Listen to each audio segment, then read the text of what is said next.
দরুদ শরীফের রহস্য উন্মোচন মানুষদের উপরেই খোলা হয়। যদি তুমি জানো যে হুজুর সাল্লাল্লাহু আলাইহি সাল্লাম আমাদেরকে কতটা ভালোবাসেন, তো তার অনুতাপে কেঁদে কেঁদে তোমার চোখ অন্ধ হয়ে যাবে। ভালোবাসার কথা ভেবে তোমার অন্তর খণ্ড বিখণ্ড হয়ে যাবে। রাসূল সাল্লাল্লাহু আলাইহি সাল্লাম বলেছেন, যে আমাকে জিবরাইল আলাইহিস সালাম খবর দিয়েছে যে আল্লাহ বলেন যে তোমার ওপরে দরুদ শরীফ পাঠাবে, আমিও তার ওপরে দরুদ প্রেরণ করব।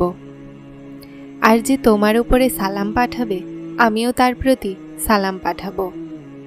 এটা শুনে আমি সিজদায় শুকরিয়া আদায় করলাম।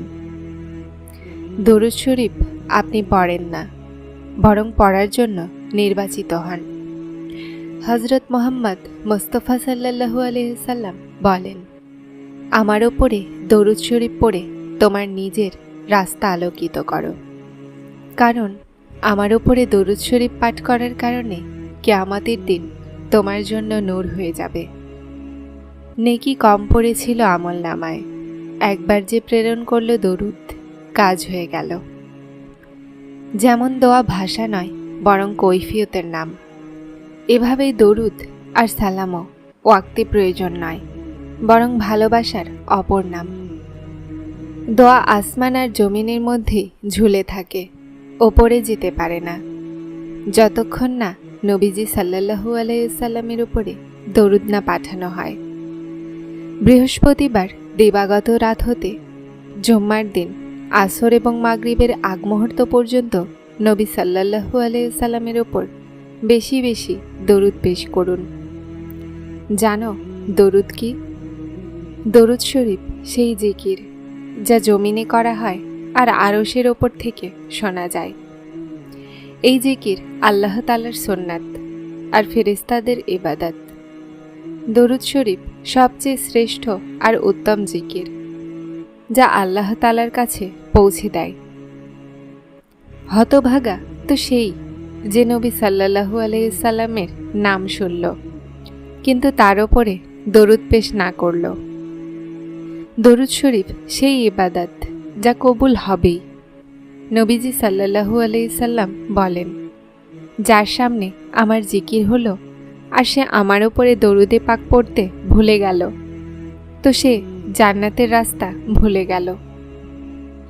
বাকি ইবাদত সময়ের কয়দে আছে। নামাজ নিজের সময়ে, রোজা নিজের সময়ে, হজ তার নিজের সময়ে, আর দরুদে পাক সময়ের কয়েদ থেকে মুক্ত। যে কোনো সময়, সব সময় কবুলে মকবুল। হাদিস শরীফে উল্লেখ আছে, যে ব্যক্তি আমার উপরে একবার দরুদ প্রেরণ করল, তো একজন ফেরেশতা সেই দরুদকে নিয়ে বারগাহে ইলাহেতে পেশ করে। রব্বে কায়নাত এ সময় বলেন, এই দরুদকে আমার বান্দার কবরের কাছে নিয়ে যাও, এটা তার জন্য ইস্তেগফার করবে, আর এ কারণে তার চক্ষু শীতল হবে।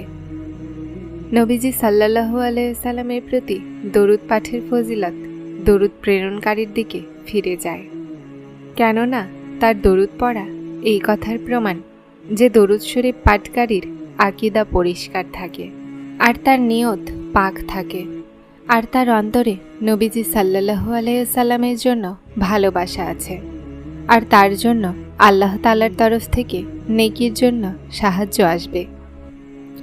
দরুদ শরীফ হলো অ্যান্টি ডিপ্রেশন মেডিসিন। যখন যখন ডিপ্রেশন বেড়ে যাবে, দরুদের আমল বাড়িয়ে দিন। রাসূল সাল্লাল্লাহু আলাইহি সাল্লাম বলেন, তুমি যেখানেই থাকো আমার ওপরে দরুদ পড়তে থাকো, কেননা তোমার দরুদ আমার কাছে পেশ করা হয়। যেভাবে দরুদে পাক দোয়াগুলোকে পরিপূর্ণ করে, তেমনি দরুদে পাকের বরকতে অসম্পূর্ণ কাজও সম্পন্ন হয়ে যায়। যে দরুদে পাক পড়া ছাড়ে না, তাকে আল্লাহ আর তার নবীও ছাড়েন না। যদি আপনি ডিপ্রেশনের শিকারে আছেন, শান্তির কোনো খোঁজ নেই, অন্তর চিন্তিত, চিন্তা হতেই থাকে, সমস্যায় ঘিরে আছেন, দেনায় ডুবে আছেন, আপনজনরা কষ্ট দিচ্ছে, দুনিয়া মুখ ফিরিয়ে নিয়েছে, ব্যবসা বাণিজ্য হচ্ছে না, তো আপনার উচিত আপনি দরুদ শরীফ পড়ুন, তার কসরত আপনার জীবনে সামিল করে নিন। বিশ্বাস করুন, আপনার সমস্ত অসম্পূর্ণ কাজ সম্পন্ন হয়ে যাবে। প্রতিটা অসুখ থেকে শিফা পাবেন। আপনি এটা প্রতিটা মুহূর্তে, প্রতিটা নিঃশ্বাসে পড়ুন। এটা ভাববেন না যে এটার ফল কখন পাবেন, বিপদ কখন কাটবে। কেননা এমন তো দুর্বলে মানের মানুষেরা বলে। আপনারা নবীজি সাল্লাল্লাহু আলাইহি সাল্লামকে নজরানা পেশ করতেই থাকুন। দেখে নিও তোমার সমস্ত বিপদ দূর হয়ে যাবে ইনশাআল্লাহ।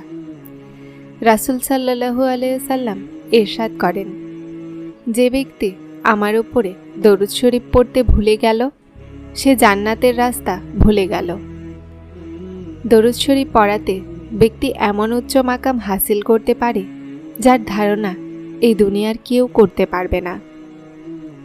নবীজি সাল্লাল্লাহু আলাইহি সাল্লাম বলেন, যে সবচেয়ে বেশি দরুদ পড়বে সে কিয়ামতের দিন আমার সবচেয়ে নিকটে থাকবে।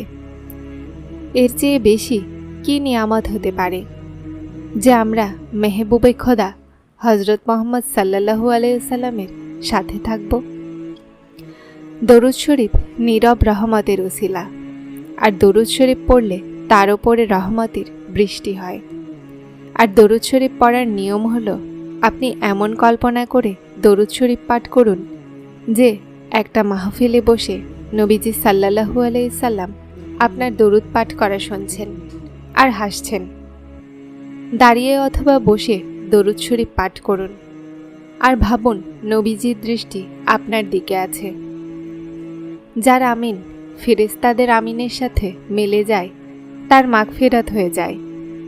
আল্লাহ পাকও দরুদ পেশ করছেন, বান্দাও দরুদ পেশ করছে। তো যার দরুদ আল্লাহ পাকের দরুদের সাথে মিলে যায়, তার মর্যাদা কি হবে? যারা চ্যানেলটিতে নতুন এসেছেন তারা সাবস্ক্রাইব করে হেদায়েতের সাথে থাকুন। আসসালামু আলাইকুম।